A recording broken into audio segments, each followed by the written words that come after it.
ఈ కథ మొదలైంది ఇక్కడే, కాటికాపురం. ఊరిలో ఎంతో అందమైన కుటుంబం ఉండేది. అందులో తండ్రి ప్రసాద్, తల్లి దేవి, కూతురు ప్రవళిక, కొడుకు హర్షవర్ధన్. హలో మేస్త్రి గారు, ఒకసారి ఇంటికి వస్తారేమిటి? చెప్పండి ప్రసాద్ గారు, ఏమిటి ఫోన్ చేశారు?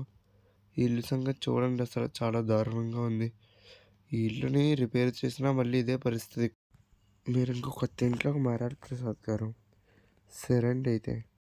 హలో, ఒకసారి ఇంటికి వస్తారా? కొంచెం మంచిలు చూసి పెట్టాలి. చెప్పండి ప్రసాద్ గారు. ఇదిగో ఇందులో ఉండే ఇల్లులన్నీ చూసుకోండి, మీకు నచ్చింది. కానీ ఇవేమీ ఈ ఊరిలో లేవు, వేరే ఊరిలో ఉన్నాయి. అలా కాదండి, నాకు ఈ ఊరిలోనే ఇల్లు కావాలి.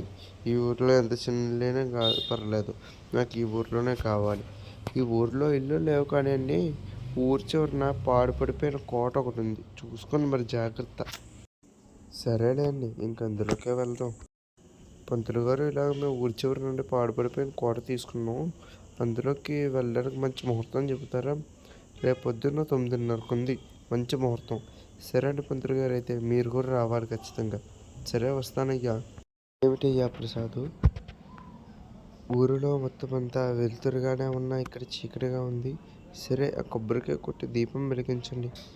పంతులు గారు, కొబ్బరికాయ కుళ్ళిపోయింది, దీపం ఆరిపోయేలా ఉంది, పూజ సామాన్లన్నీ కింద పడిపోయాయి. నాకు ఏమీ అర్థం కావట్లేదు. పర్వాలేదు, మీరు లోపలికి వెళ్ళండి. అయ్యో, నేను చాలా పెద్ద తప్పు చేశాను.